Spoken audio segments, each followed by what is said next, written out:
Well, President Donald Trump has banned Afghans from travelling to the US. Millions have fled Afghanistan and are stuck in Pakistan, waiting to move on to a third country. Meanwhile, Pakistan is scaling up deportations. Our reporter interviewed one family who thought they were about to head to the US before this month's abrupt shift in US policy. The father's face has been blurred to protect his identity. Syed Masood Mehboob, seen here on the left with his family, fled to Pakistan in 2022 with 20 family members while applying to be resettled in the US. A veteran media worker, he sold his house and vehicles. He describes the despair after President Trump barred Afghans from traveling to the United States.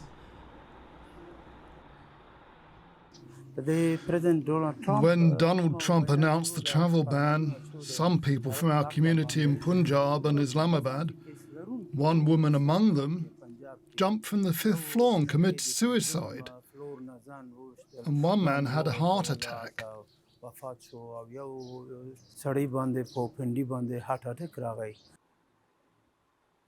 Mehboob's son Syed Ghafoor is a dentist. He cannot find a job here despite his experience and cannot even legally work in Pakistan. Many who had applied to the US refugee program are former Afghan professionals who had been pre-approved by US immigration. Now they face expulsion from Pakistan while worrying about how to get by every day. We sold the clinic and all its equipment in Kabul and spent the money in Pakistan. We have been here for 3 years. We have no future and this makes us suffer. Many Afghans, like Mehboob's family, exist in legal grey zones, unable to work, rent freely, or move around without fear. The expulsion of undocumented Afghans has created an atmosphere of uncertainty. People like Syed Mehboob are expected to pay $100 per person per month just to keep their legal status within the country.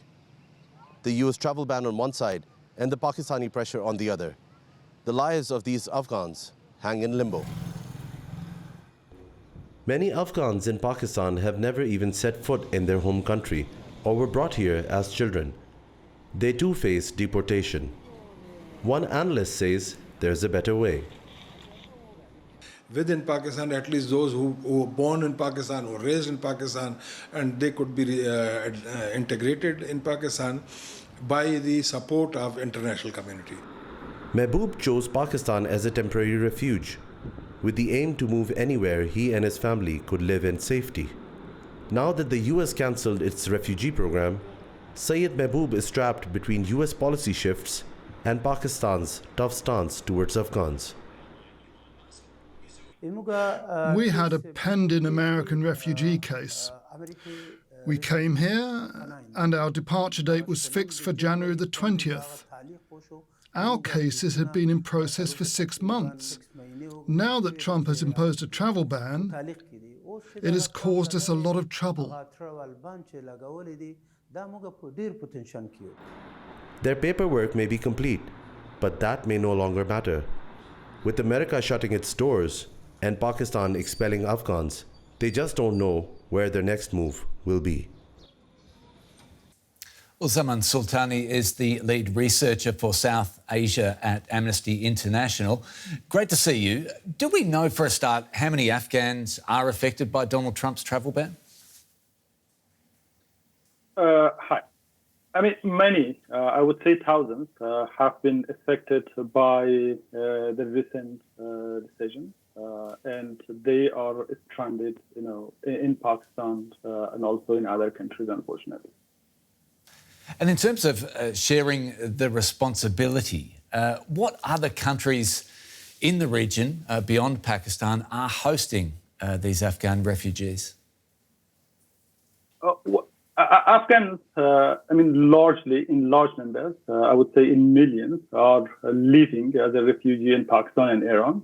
And then we also have a large number of Afghan refugees in Turkey. And then we have, number of refugees, again, beyond thousands in Tajikistan. We have in India. So it's across the region, I would say, across the world, Afghan refugees are stranded, yeah. And of where these refugees are being hosted, how are they being treated?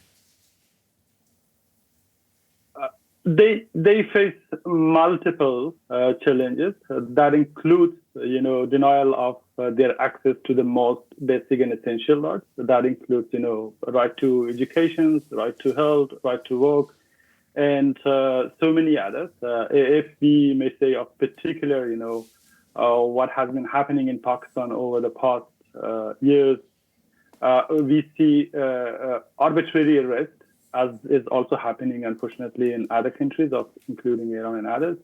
Arbitrary detentions, and maltreatment or cases of torture during the deportations back to Afghanistan.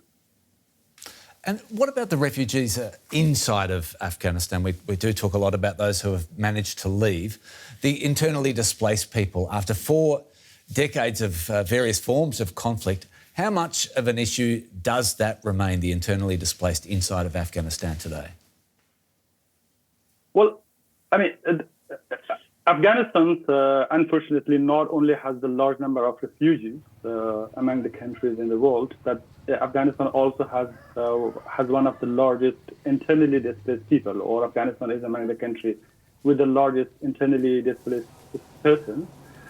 Due to the conflict and also, natural disasters, they are facing with multitudes of or multiple challenges. Again, in terms of their accommodations, in terms of access to health, access to work and job. So they are facing multiple challenges, and in fact, the large number of deportations that are currently happening to Afghanistan is not only increasing, the number of internally displaced persons in Afghanistan, because as most of these will not be able to go back to their villages, they might, attack in the cities like Kabul, like Jalalabad and others. So this is going to increase the challenges that's already there. I must also say, Afghanistan currently is among the countries with the huge humanitarian issue among the top countries. More than half of the country's populations are facing acute, food insecurity.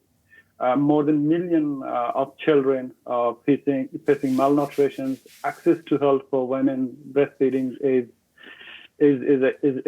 very challenging, and at the same time, we see huge deportations that are happening from across the region and beyond.